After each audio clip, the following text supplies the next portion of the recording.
Para realizar un diagnóstico preciso del estado del corazón de un paciente se le ha realizado un electrocardiograma. Cualquier especialista, aunque no haya visto al enfermo, es capaz, solo leyendo la gráfica del electrocardiograma, de detectar los problemas que tiene su corazón. Para ello es preciso conocer y dominar el lenguaje de las gráficas. En el eje vertical se representa la diferencia de potencial de los impulsos eléctricos del corazón, medidos en milivoltios, y en el eje horizontal el tiempo medido en segundos. Mirando uno solo de los múltiples aspectos de estas gráficas, su periodicidad, podemos determinar si una persona tiene un ritmo cardíaco normal o si, como muchos atletas, tiene bradicardia, es decir, un número muy bajo de pulsaciones por minuto, o si padece taquicardias, un número muy elevado de pulsaciones. La ruptura de la periodicidad en los electrocardiogramas es el indicador de problemas más serios. Uno de estos problemas son las arritmias. La forma de la gráfica permite al médico detectar el origen y la localización del problema, e incluso su gravedad, haciendo posible realizar diagnósticos precisos.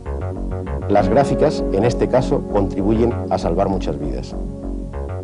El lenguaje de las gráficas es, en la actualidad, el lenguaje más universal.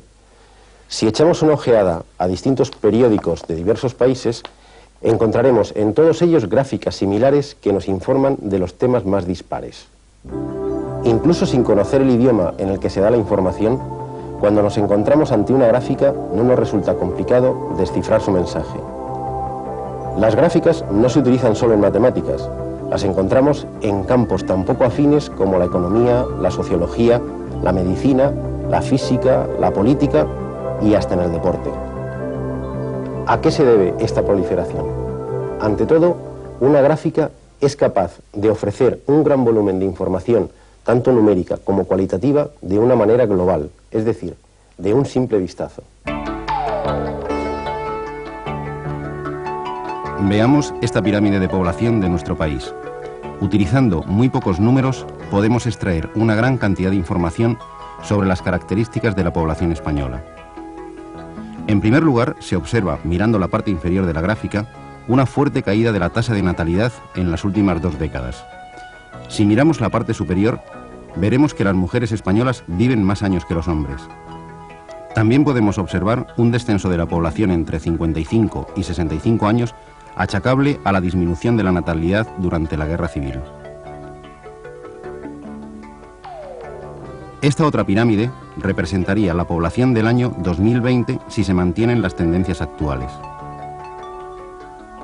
La población con edad inferior a 50 años ha disminuido de forma notable. En cambio, el número de personas de edad superior a 50 años es comparativamente mucho mayor. Pero sobre todo, las gráficas nos informan de una manera clara y sencilla del desarrollo de procesos dinámicos y de movimientos en el tiempo. En esta gráfica aparece un resumen del índice de precios al consumo en nuestro país del año 1995. La gráfica nos brinda una información clara de la evolución del IPC, pero nos permite al mismo tiempo extrapolar resultados hacia el futuro, es decir, hacer previsiones analizando las tendencias globales de la gráfica.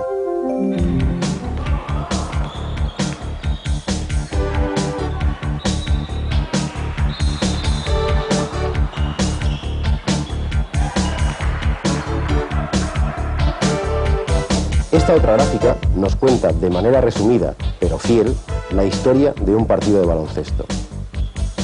Mirándola con atención, podemos saber qué equipo ha ido por delante en el marcador en cada momento, cuál ha sido la máxima diferencia, lo que nos informa de si el partido ha sido igualado o no, cuándo se ha comenzado a fraguar la victoria del equipo vencedor. Y todo esto mediante 2 simples líneas dibujadas en un plano. Pero donde las gráficas nos proporcionan una información completa de un fenómeno es al aplicarlas a situaciones en que 2 magnitudes variables están relacionadas entre sí mediante una ecuación o una función. Si lanzamos una pelota hacia arriba y nos interesamos por la altura a que se encuentra en un momento determinado, esta gráfica nos proporciona toda la información sobre el movimiento de la pelota. Para dibujarla basta conocer la ecuación del movimiento, es decir, la función que relaciona la altura con el tiempo. En nuestro caso, es la del movimiento uniformemente acelerado. Es decir, la altura es igual a la velocidad inicial por el tiempo menos 1/2 de la aceleración por el tiempo al cuadrado. 10 metros por segundo es la velocidad con que lanzamos la pelota y 5 metros por segundo al cuadrado es aproximadamente la mitad de la constante de aceleración terrestre. Al cabo de 0,5 segundos estará a 3,75 metros de altura. Al cabo de 1 segundo estará a 5 metros de altura. Al cabo de 1,5 segundos estará a 3,75 metros de altura. Así podemos concluir, incluso antes del lanzamiento, que la pelota alcanzará 5 metros de altura y tardará en caer 2 segundos. En contra de lo que podíamos pensar, la aparición de este tipo de gráficas en la historia de las matemáticas es un fenómeno relativamente reciente. En todas las obras matemáticas, desde la antigüedad hasta el siglo XVIII, aparecen numerosos grabados, pero son exclusivamente de tipo geométrico. La idea que ha dado origen a este sugestivo mundo de las gráficas matemáticas es una idea bastante simple. Se nos podía haber ocurrido a cualquiera de nosotros. Sin embargo, se les ocurrió a dos genios franceses, que curiosamente no eran matemáticos profesionales. Uno de ellos, Pierre de Fermat, era abogado, y el otro, René Descartes, era abogado, físico y filósofo. Ellos son los padres de la geometría analítica. En su intento de aplicar las potentes herramientas del álgebra, las ecuaciones, al estudio de las curvas, descubrieron, casi sin darse cuenta, los sistemas de coordenadas. La genial idea es esta. Si trazamos dos ejes, a cada punto de un plano le podemos identificar mediante dos números, que son sus coordenadas. Si las dos coordenadas de una serie de puntos están relacionadas mediante una ecuación, entonces los puntos dibujan una línea, que puede ser recta, pero que en general será una curva. Por ejemplo, si x representa la primera coordenada e y la segunda de cada punto, y la ecuación que la relaciona es y igual a 2x más 3, para cada valor de x tendremos un valor de y. Si representamos los puntos que vamos obteniendo, tendremos esta línea recta. Si la ecuación es y igual a x al cuadrado menos 2x más 1, obtendremos esta curva que es una parábola. Esta circunferencia tiene por ecuación x al cuadrado más y cuadrado igual a 4. Esta elipse, x cuadrado partido por 4 más y cuadrado partido por 9 igual a 1. Es decir, con esta idea tan simple, cada curva tiene asociada una ecuación y viceversa. A partir de entonces, la geometría dejó de verse con los ojos de los griegos y comenzó a mirarse con los ojos de los números y de las ecuaciones. Había nacido la geometría analítica. Pero Fermat y Descartes contribuyeron a una auténtica revolución en la transmisión y el tratamiento de la información. Habían encontrado un lenguaje que no exige profundos conocimientos matemáticos y que está al alcance de todo el mundo, ya que solo se necesita para comprenderlo unas cuantas reglas elementales. Había nacido el lenguaje de los gráficos.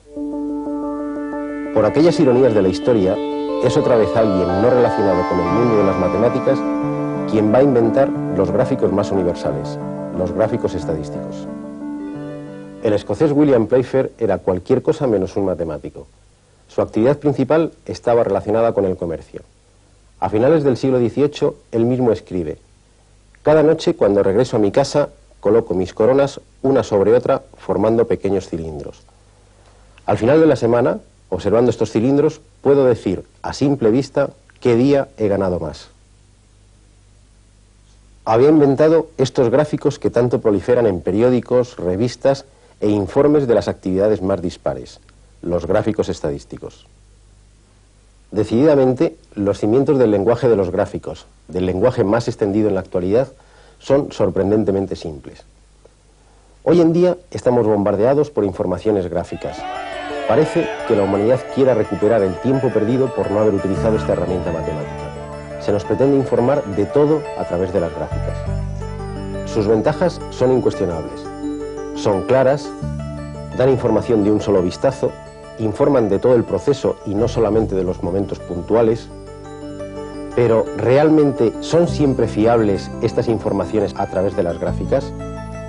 Sin necesidad de falsear los datos, dos representaciones gráficas de un mismo fenómeno nos pueden llevar a conclusiones completamente diferentes. Estos dos gráficos muestran la evolución del paro entre 1989 y 1994. Los datos utilizados en ambos son los mismos. Sin embargo, la sensación que produce el segundo es que el porcentaje de paro ha aumentado de una manera mucho más alarmante que la que sugiere el primero. ¿A qué se debe este hecho? Observemos las escalas utilizadas en el eje vertical en ambos gráficos. En el primero comienza en el valor 0 y cada unidad representa 4 puntos de aumento. En el segundo comienza en 10 y cada unidad representa 2 puntos de aumento. Aunque los datos sean los mismos, las escalas son diferentes. La escala de la segunda gráfica es el doble de la primera. Esto provoca el efecto visual de que la segunda gráfica está estirada en sentido vertical.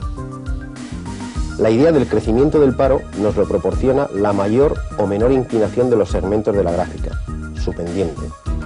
Al duplicar la escala vertical, la apariencia que da la segunda gráfica es que el aumento del paro ha sido mucho mayor.